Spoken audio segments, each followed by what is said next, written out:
شرور أنفسنا ومن سيئات أعمالنا من يهده الله فلا مضل له ومن يضلل فلا هادي له أشهد أن لا إله إلا الله وحده لا شريك له وأشهد أن محمدا عبده ورسوله أما بعد. Ma'asyiral muslimin, para jamaah hadirin yang dirahmati Allah Subhanahu wa taala.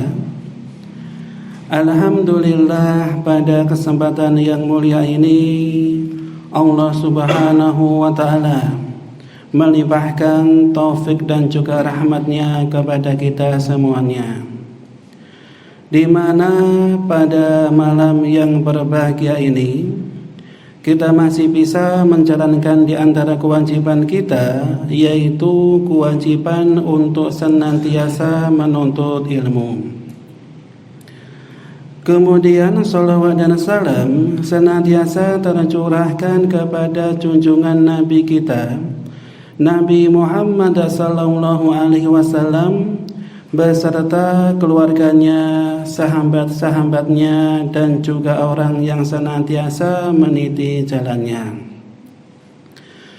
Ma'asyiral muslimin yang dirahmati Allah Subhanahu wa taala, insyaallah pada kesempatan kita kali ini kita akan melanjutkan pembahasan dari kitab Minhajul Muslim, karya dari Syekh Abu Bakar Jabir Al-Jazairi rahimahullahu ta'ala rahmatan wasi'ah.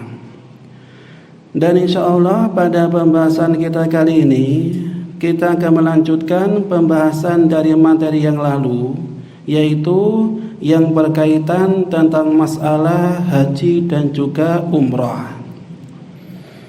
Dan pada pembahasan yang lalu telah kita jelaskan di antara keutamaan orang yang berhaji dan juga orang yang berumrah, bahwasannya Allah Subhanahu wa taala menjanjikan untuk mereka pahala yang banyak dan juga surga yang di dalamnya berbagai macam kenikmatan. Sehingga ikhwah, jikalau ada orang yang melakukan ibadah haji dan juga umrah, harus tahu di antara rukun dan juga syaratnya. Karena apa? Dikarenakan ibadah haji dan juga umrah termasuk ibadah yang sangat agung.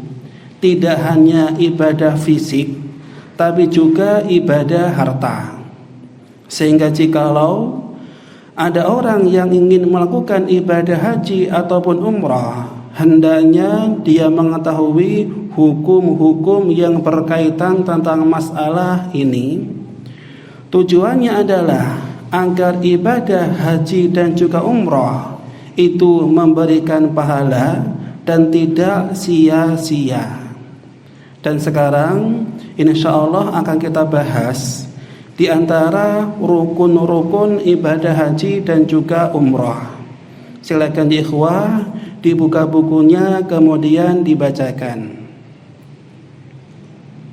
Ya, ihram, tawaf dan juga sa'i. Kira-kira ikhwah, dari rukun-rukun yang disebutkan tadi, apa perbedaan antara haji dan juga umrah? Bedanya apa ikhwah? Naam, bedanya itu adalah wukuf. Jadi kalau haji itu harus ada wukufnya, sehingga jikalau ada seseorang berhaji tapi tidak wukuf, maka hajinya itu tidak sah. Sehingga ikhwah, haji di sini hanya bisa dilakukan di bulan tertentu, yaitu bulan apa ikhwah? Dzulhijjah. Ini bulan haji. Sedangkan umrah di sini tidak ada wukufnya, sehingga jikalau ada di antara kita ingin umrah, dibolehkan untuk umrah di setiap bulan atau di setiap waktu, itu dibolehkan. Karena umrah itu tidak ada wukuf di dalamnya. Kemudian ikhwah, ketika antum melakukan haji dan juga umrah, antum harus melakukan rukun-rukun yang tadi saya sebutkan. Kira-kira ikhwah, apakah masih ingat ikhwah rukunnya apa aja untuk haji tadi? Yang pertama, ihram. Yang kedua, tawaf. Yang ketiga, sa'i. Dan yang keempat, wukuf. Sedangkan rukunnya untuk umrah kecuali apa? Wukuf. Nah, dan yang dimaksud ikhwah dengan rukun ini sebagaimana yang disebutkan oleh Syekh Abdurrahman As-Sa'di rahimahullah. Dikatakan makna rukun itu adalah setiap perbuatan atau perkataan yang membentuk suatu ibadah, sehingga jikalau salah satu rukun ini tidak ada, maka ibadahnya itu tidak sah. Ya, tidak sah. Jadi rukun harus dilakukan ketika kita beribadah, sehingga jikalau kita beribadah tapi meninggalkan salah satu rukun, maka ibadahnya itu tidak sah. Contohnya ikhwah, jikalau ada orang melakukan ibadah umrah tapi dia tidak ihram ataupun tidak tawaf, maka ibadah umrahnya itu tidak sah karena dia telah meninggalkan salah satu di antara rukun-rukun ibadah umrah. Ini perbedaan antara rukun dalam ibadah haji dengan ibadah umrah. Silakan dilanjutkan pembacaannya. Kemudian ikhwah, rukun pertama dari haji dan juga umrah itu adalah melakukan ihram. Ya, melakukan ihram. Maknanya apa ikhwah? Ihram di sini maknanya adalah niyatud dukhuli fi ahadin nusukaini al-haji wal umrati. Niat untuk memasuki salah satu dari ibadah ini, yaitu haji ataupun umrah, disertai dengan mengucapkan talbiyah dan juga mengenakan pakaian umrah ataupun pakaian ihram. Ya. Jadi ihram di sini ikhwah itu adalah niat. Jadi kalau antum ingin melakukan ibadah haji ataupun umrah, harus yang pertama kali dilakukan itu adalah niat. Karena niat itu merupakan pokok ibadah, sehingga jikalau ada suatu ibadah kok tidak dibarengi dengan niat, maka ibadahnya itu tidak sah. Jadi kalau antum ingin berhaji, niatannya berhaji. Kalau ingin umrah, niatannya umrah. Dan juga ikhwah, setelah antum berniat, antum memakai pakaian ihram. Ya, memakai pakaian ihram. Dan biasanya ikhwah, pakaian ihram ini terdiri dari apa ikhwah? Dari dua helai pakaian. Yaitu apa ikhwah? Sarung sama apa ikhwah? Sama penutup dada. Jadi bukan sarung yang antum pakai ikhwah, tapi selembar kain yang digunakan untuk menutupi bagian bawah, dan selembar yang lainnya digunakan untuk bagian atas. Namanya itu pakaian ihram. Kemudian ikhwah, ketika antum ihram, antum mengucapkan talbiyah. Ya, mengucapkan talbiyah. Dan bagaimana ikhwah lafadz dari talbiyah? Labbaik Allahumma labbaik sampai terakhir. Ini ucapan talbiyah yang dianjurkan untuk diucapkan ketika seseorang melakukan ibadah haji ataupun umrah. Ini yang dimaksud dengan ihram. Kemudian ikhwah, dalam ibadah ihram ini ada beberapa kewajiban dan sunnah-sunnah ataupun larangan-larangan yang di dalamnya ibadah ihram. Silakan dibaca di antara kewajiban-kewajiban ketika ihram. Kemudian ikhwah, yang dimaksud dengan kewajiban-kewajiban ihram itu maknanya adalah perbuatan-perbuatan yang seumpamanya ditinggalkan maka wajib baginya untuk membayar dam atau denda. Ya. Jadi bedanya apa ikhwah antara kewajiban sama rukun? Apa bedanya? Kalau rukun harus dilakukan, jikalau ditinggalkan salah satunya ibadahnya itu tidak sah. Ini rukun.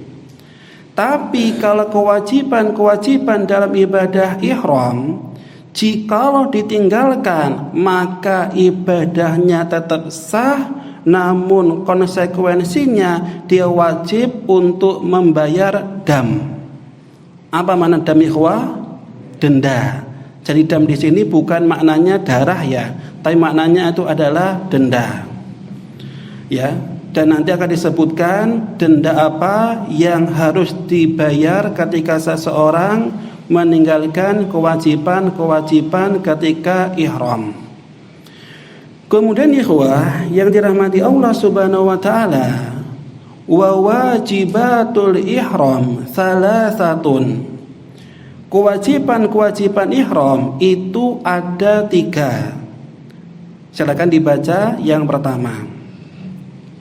Poin yang pertama, memulai ihram dari miqat, yaitu tempat yang telah ditentukan oleh pembuat syariat untuk memulai ihram di tempat tersebut, yang tidak boleh dilanggar oleh orang yang ingin melaksanakan haji atau umrah.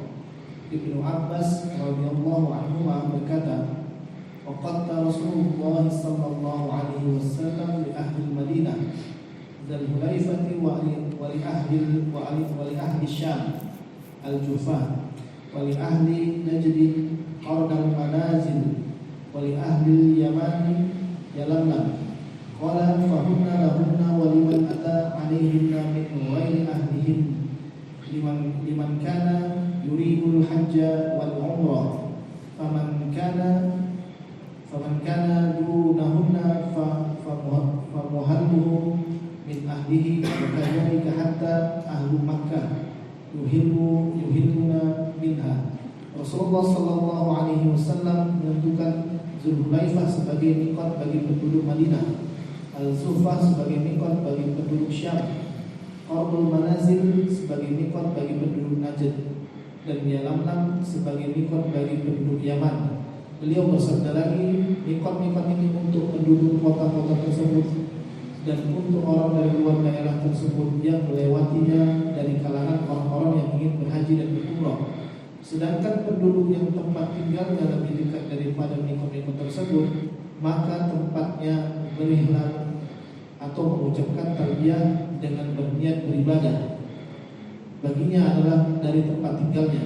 Demikian pula halnya bagi penduduk Mekah, mereka memulai berihlal dari miqat-miqat tersebut. Nah, kemudian dijelaskan wa wajibatul ihram salasatun. Kewajiban-kewajiban ihram itu ada 3. Yang pertama itu adalah ihram di miqat-miqat, ya, ihram di miqat-miqat. Maknanya apa ikhwah di sini? Ihram di miqat-miqat. Maknanya adalah wa huwal makanul ladzi haddadahu syari' lil ihram. Jadi maksudnya itu adalah tempat-tempat yang telah ditentukan oleh syariat untuk memulai ihram, dan tidak boleh melanggarnya bagi orang yang ingin melakukan ibadah haji ataupun umrah. Jadi ikhwah, jika ada orang yang ingin berhaji ataupun umrah, dia wajib melakukan ihram di tempat-tempat yang telah disebutkan oleh syariat, sebagaimana yang dijelaskan oleh Ibnu Abbas radhiyallahu anhuma, bahwasanya Nabi sallallahu alaihi wasallam telah menentukan miqat-miqat untuk penduduk Madinah di Dzul Hulaifah. Ya, jadi kalau penduduk Madinah itu di Dzul Hulaifah. Kalau sekarang dikenal dengan apa ikhwah? Bir Ali. Ini mikot bagi penduduk Madinah. Kemudian ikhwah, li ahli Syam al Juhfah. Adapun mikot penduduk Syam itu adalah Juhfah. Kira-kira ikhwah, Syam di sini negara apa sekarang? Jadi ada 4 negara, yaitu apa ikhwah? Syria, Lebanon, Palestina, sama Yordan. Ini negeri Syam. Sehingga jikalau negeri Syam, mikotnya itu adalah di Juhfah. Wali ahli Najd qarnal manazil. Sedangkan ikhwah penduduk Najd, ini apa ikhwah? Najd ini negara apa ikhwah? Ya Saudi ikhwah. Cuman tempatnya apa ikhwah?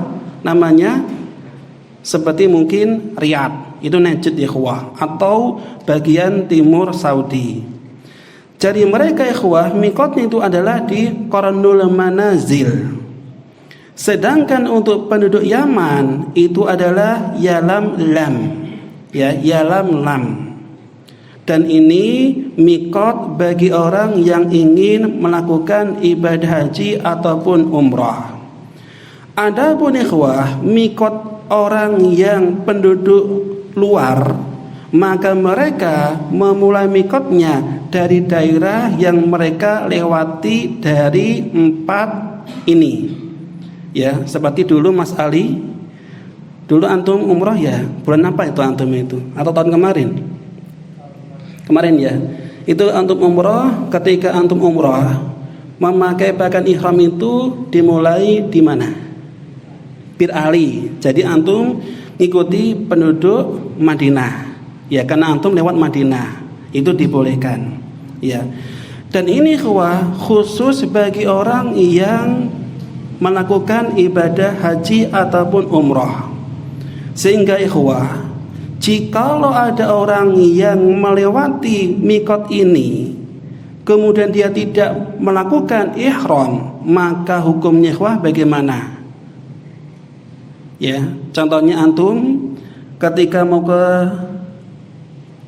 Makkah atau Madinah, ataupun antum ketika mau melakukan ibadah umrah ataupun berhaji, antum melewati daerah ini tapi antum lupa tidak melakukan ihram. Kira-kira ikhwah, apa yang antum lakukan? Apakah ibadahnya batal ataukah bagaimana? Naam. Jadi ikhwah, jikalau seseorang melewati mikot ini dan dia masih mampu untuk kembali, hendaknya dia kembali lagi. Ini sebagaimana pendapat dari Asy-Syaikh As-Sa'di rahimahullah. Ya, sehingga beliau mengatakan, siapa saja yang melewati daerah mikot tanpa berihram, maka ia wajib untuk kembali ke mikot tersebut. Jadi kembali ke mikotnya ikhwah. Ini jikalau mungkin, ya, jikalau memungkinkan. Jadi di sini ketika haji sama umrah harus ihram di mikot-mikot yang telah ditentukan oleh syariat. Ini yang pertama ikhwah, berihram di mikot-mikot. Tapi ikhwah, jikalau ada orang yang berihram, ya, ketika naik pesawat, kira-kira boleh apa enggak ikhwah? Contohnya ketika ada orang naik pesawat, qadarullah melewati di atas Madinah, maka sebelum melewati Madinah dia berihram di pesawat, sah atau tidak ikhwah? Hukumnya sah dan dibolehkan. Ya, yang penting berihram sebelum atau ketika di mikot-mikot ini. Nah, ini yang pertama. Yang kedua, silakan dibaca. Kemudian ikhwah, yang kedua, perkara yang diwajibkan ketika ihram itu adalah at-tajarrud. Tidak boleh memakai pakaian yang berjahit ikhwah. Ya, jadi antum ikhwah kalau mau berhaji ataupun umrah dan antum memakai pakaian ihram, tidak boleh pakainya itu yang ada jahitannya. Itu enggak boleh. Seperti ikhwah yang antum sekarang pakai semuanya mesti berjahit. Itu enggak boleh ketika antum berihram, ya. Wala yalbasul muhrim thawban wala qamisan wala burnusan. Seseorang ketika melakukan ihram tidak boleh memakai pakaian yang berjahit, gamis, mantel ataupun memakai surban, ya. Dan tidak dibolehkan juga yughatti ra'sahu bi syai'in abadan. Enggak boleh menutupi kepalanya dengan sesuatu apapun. Ya, contohnya ikhwah ya, kalau antum ketika berhaji atau umrah berihram, di sana kan biasanya ikhwah cuacanya panas. Maka antum tidak boleh menggunakan apa ikhwah topi yang sering antum gunakan ketika beraktivitas di negeri Indonesia. Itu enggak boleh. Jadi enggak boleh menggunakan topi dan juga enggak boleh menggunakan ikhwah sepatu. Itu enggak boleh. Dan ini sebagaimana yang disabdakan oleh Nabi sallallahu alaihi wasallam, la yalbasul muhrim ats-tsauba. Orang yang sedang berihram enggak boleh memakai pakaian yang berjahit, enggak boleh memakai sorban, enggak boleh memakai celana, dan enggak boleh memakai mantel ataupun sepatu. Itu enggak boleh ikhwah, ya. Jadi ini adalah larangan dari Nabi Shallallahu Alaihi Wasallam, enggak boleh menggunakan pakaian yang berjahit. Kalau Mas Ali pengalamannya antum memakai apa Mas Ali? Ketika antum ihram, pakai sandal atau sepatu atau nyeker? Kalau bahasa kita sandal ya. Nah, jadi kalau sandal maka di sini masih ada keringanan. Ya, itu dibolehkan jikalau sandal. Tapi kalau sepatu ikhwah itu enggak dibolehkan ketika ihram, itu enggak boleh. Ya. Dan juga ikhwah ketika ihram la yalbas minats thiyabi syai'an massahu za'faran. Ketika antum memakai pakaian ihram, maka enggak boleh di sini memakai wewangian. Itu enggak boleh. Jadi kapan ikhwah memakai wewangiannya? Ketika antum sebelum melakukan atau berpakaian ihram itu boleh. Tapi ketika berihram itu enggak boleh. Dan untuk wanita ketika berihram tidak boleh memakai cadar ataupun memakai sarung tangan. Itu enggak boleh. Ini sebagaimana riwayat dari Imam Bukhari yang melarang perkara tersebut. Ini ikhwah yang kedua, yaitu tidak boleh memakai pakaian berjahit. Nah, dan yang ketiga, silakan. Kemudian ikhwah yang ketiga, mengucapkan kalimat talbiyah, yaitu ucapan labbaik Allahumma labbaik, labbaik la syarika labbaik, innal hamda wan ni'mata laka wal mulka la syarika lak. Ini ikhwah ucapan talbiyah yang dianjurkan memperbanyak ucapan ini ketika antum melakukan ihram, ya. Dan dianjurkan ikhwah mengulanginya, dan juga dianjurkan untuk mengeraskan bacaannya di setiap kesempatan ketika antum naik kendaraan ataupun antum berjalan. Dan dibolehkan diucapkan setelah selesai sholat ataupun ketika bertemu dengan teman. Jadi ini ucapan talbiyah yang dianjurkan diperbanyak diucapkan ketika antum melakukan ibadah haji ataupun umrah. Ini 3 perkara yang diwajibkan ketika berhaji ataupun umrah ikhwah. Masih ingat ikhwah kira-kira? Masih ya? Kewajibannya yang pertama apa ikhwah? Loh kok lupa? Kewajibannya pertama itu apa ikhwah? Melakukan ihram di mana? Di miqat. Dan biasanya orang Indonesia miqatnya di mana ini? Kalau umrah di Bir Ali. Yang kedua apa ikhwah? Kewajibannya tidak memakai pakaian yang berjahit. Dan yang terakhir, yang ketiga, apa? Mengucapkan kalimat talbiyah. Ini 3 kewajiban yang antum lakukan ketika antum ihram. Kemudian ikhwah, kita masuk poin yang ke selanjutnya, yang ba, di antara sunnah-sunnah ketika seseorang akan ihram. Silakan dibaca. Poin B, sunnah-sunnah ihram.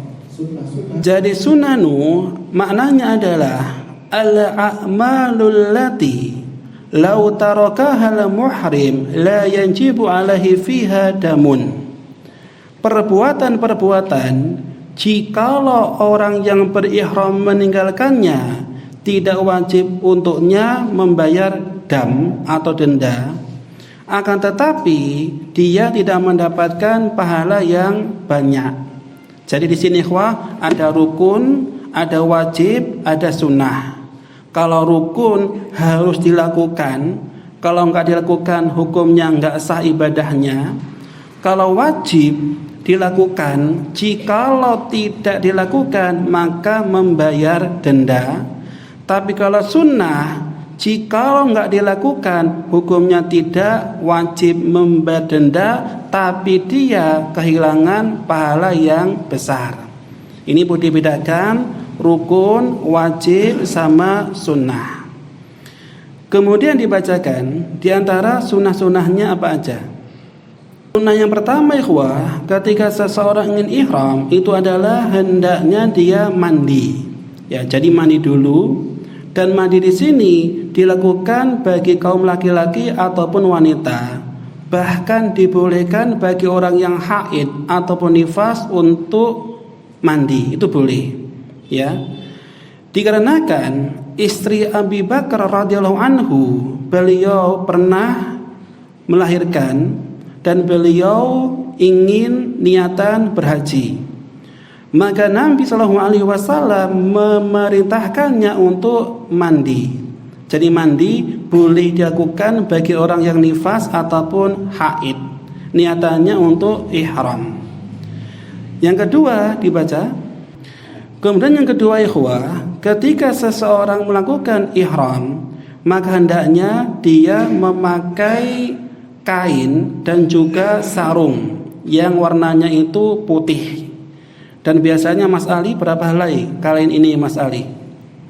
2 ya. Yang pertama untuk menutupi apa? Bagian bawah. Dan yang kedua untuk menutupi apa? Bagian atas. Dan insya Allah masih ingat Mas Ali ya cara untuk mengaitkannya itu. Alhamdulillah. Nah, dan warnanya ikhwah itu adalah putih dan juga bersih. Ya. Sebagaimana yang dicontohkan oleh Nabi sallallahu alaihi wasallam. Ya, jadi di sini ikhwah untuk pakaian ihram itu warnanya putih. Ya, itu dianjurkan. Mungkin jangan sampai ikhwah memakai pakaian ikhwah yang mencolok. Mungkin seperti apa ikhwah? Pakaian yang warnanya apa ikhwah? Pink ataupun merah. Ya, walaupun warnanya bagus tapi nggak boleh. Ya, jadi di sini anjurannya adalah warnanya putih dan juga bersih. Dan yang ketiga, silakan dibaca.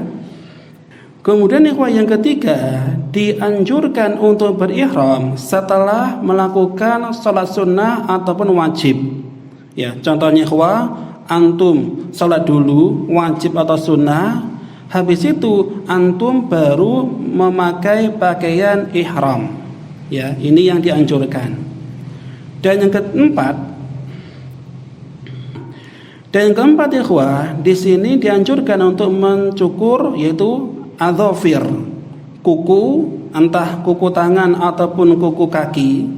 Dan juga dianjurkan untuk memotong kumis dan juga mencabut bulu ketiak dan juga mencukur bulu kemaluan sebagaimana yang dicontohkan oleh Nabi sallallahu alaihi wasallam. Jadi di sini ikhwah, tidak hanya mandi saja yang dianjurkan, tapi juga membersihkan semua kotoran yang ada di tubuh. Ini termasuk di antara anjuran ketika berihram. Yang kelima, gimana? Amsa tadi? Yang kelima ikhwah, dianjurkan untuk mengulangi talbiyah. Jadi talbiyah di sini diucapkan tidak hanya sekali saja, tapi diulangi beberapa kali ikhwah dalam berbagai macam kondisi, entah ketika mungkin naik kendaraan ataupun turun dari kendaraan ataupun setelah sholat. Dan di antara keutamaan bagi orang yang mengucapkan talbiyah sebagaimana yang disabdakan oleh Nabi sallallahu alaihi wasallam, man labba hatta tagharuba syamsu amsa maghfuran lahu. Barang siapa yang mengucapkan kalimat talbiyah sampai matahari terbenam, niscaya dosa-dosanya diampuni oleh Allah sampai sore hari. Ini ikhwah keutamaannya. Jadi kalau antum ikhwah umrah ataupun haji, dianjurkan untuk memperbanyak ucapan talbiyah, karena Nabi Shallallahu Alaihi Wasallam menjanjikan niscaya dosa-dosanya akan diampuni oleh Allah Subhanahu Wa Taala.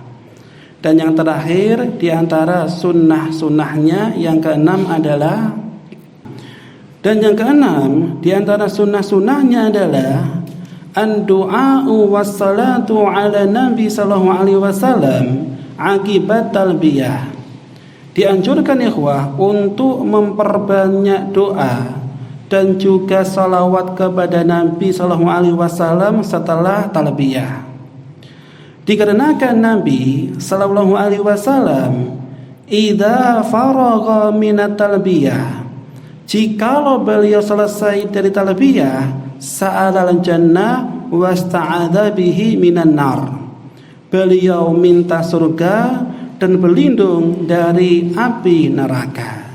Ini ikhwah 6 sunnah-sunnah yang dianjurkan ketika melakukan ihram.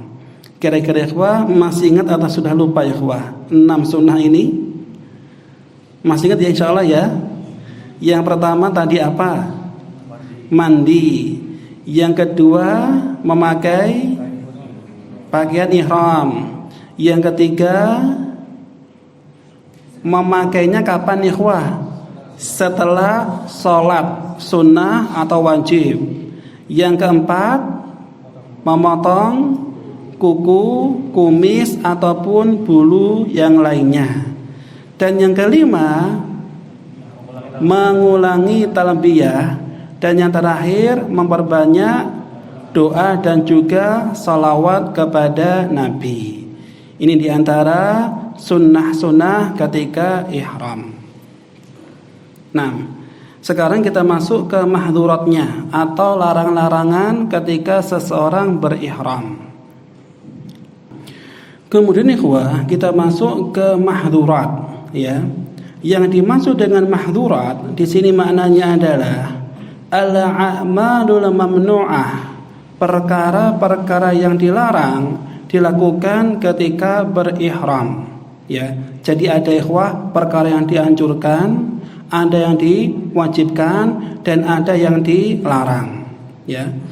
Dan jika ikhwah ada orang yang melakukan yang dilarang dalam syariat ketika berihram, maka wajib baginya untuk membayar fidyah atau dam ya, fidyah atau dam. Dan di antara ikhwah perkara-perkara yang tidak dibolehkan ketika berihram itu adalah taghtiyatur ra'si bi ayyi ghita'in kana, menutup kepala dengan berbagai macam alat yang bisa nutupi kepala ya, seperti mungkin ikhwah topi ataupun peci ataupun imamah, itu nggak boleh dilakukan ketika ihram.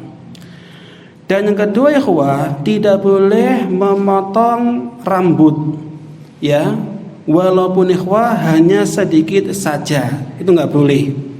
Jadi ikhwah di sini motong rambut boleh ketika apa ikhwah tadi? Sebelum ihram itu boleh. Tapi ketika sudah memakai pakaian ihram, dia tidak boleh memotong rambut walaupun hanya sedikit ya. Dan yang ketiga ikhwah, tidak boleh dia ikhwah memotong kuku, entah kuku dari tangan ataupun dari kaki. Dan yang keempat ikhwah, tidak boleh memakai wewangian. Ini nggak boleh dilakukan ketika ihram. Jadi kalau sebelum boleh dan dianjurkan, tapi ketika ihram itu nggak boleh. Dan yang kelima ikhwah, tidak boleh memakai pakaian yang berjahit. Yang ketujuh, tidak boleh memburu binatang. Ya, seperti ikhwah antum ketika berhaji, kok ada unta yang banyak, antum punya niatan berburu, itu nggak boleh. Ini sebagaimana ikhwah yang difirmankan oleh Allah Subhanahu wa taala, ya ayyuhalladzina amanu la taqtulus sayda wa antum hurum. Wahai orang-orang yang beriman, janganlah kalian memburu hewan dalam kondisi kalian berihram ataupun ketika ibadah ihram. Dan yang ketujuh ikhwah, tidak boleh melakukan perbuatan-perbuatan yang bisa menjerumuskan ke jima, itu nggak boleh. Seperti ikhwah, jika ada orang berhaji atau umrah dengan istrinya ataupun suaminya, dan di sela-sela ibadah ini ikhwah, dia itu mungkin menciumnya ataupun mungkin memeluknya yang bisa menjerumuskan ke perbuatan jima, ini nggak dibolehkan. Dan yang kedelapan, melakukan akad nikah ataupun melamar. Dan yang terakhir ikhwah, itu adalah melakukan hubungan jima. Ini 9 perkara yang tidak dibolehkan ketika berihram. Nah, kemudian ikhwah, di sini ada beberapa hukumannya, atau ada damnya atau fidyahnya. Jika ada orang ikhwah yang melakukannya ketika ihram. Dan untuk hukumannya atau dendanya ikhwah, di sini ada beberapa macam. Yang pertama itu adalah dia berpuasa sebanyak 3 hari, atau dia memberikan 6 orang miskin makanan, ataupun dia menyembelih kambing. Ini ada 3 macam denda bagi orang yang melakukan salah satu dari perkara yang dilarang. Yang pertama, berpuasa 3 hari. Yang kedua, memberikan 6 orang miskin berupa makanan. Dan yang ketiga ikhwah, menyembelih kambing. Ini bagi siapa ikhwah? Bagi orang yang melanggar pantangan ketika ihram. Ya, ini nggak boleh.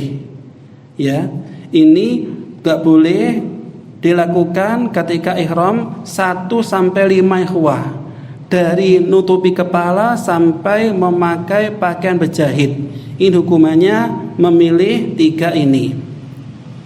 Tapi jika ada orang yang memburu hewan ketika ihram, maka hukumannya ikhwah itu adalah fajaza'u misli ma qatala minan na'am. Dia ikhwah hendaknya berkurban seperti hewan yang dia bunuh. Seperti ikhwah, jika dia bunuh unta, dia berkurban unta, ya. Tapi ikhwah, jika ada orang yang ketika ihram, dia mungkin bersenggama dengan pasangannya, dengan suami ataupun istrinya, maka hukumannya ikhwah itu apa ikhwah kira-kira? Apa ikhwah kira-kira? Ketika ihram dia bersenggama sama istri atau suaminya, maka hukumannya apa ikhwah dendanya? Nah, maka hukumannya apa ikhwah di sini? Fa inna ala fa'ilaha daman wa huwa dzabahu, apa ikhwah di sini? Apa ikhwah kira-kira? Kambing atau unta kira-kira? Nah, insyaallah ikhwah akan kita bahas pada pertemuan mendatang. Nah, sekian ikhwah yang bisa kita sampaikan. Mudah-mudahan bisa bermanfaat Dan kita tutup dengan doa kafaratul majalis. Subhanakallahumma wa bihamdika asyhadu alla ilaha illa anta astaghfiruka wa atubu ilaik. Wassalamualaikum warahmatullahi wabarakatuh.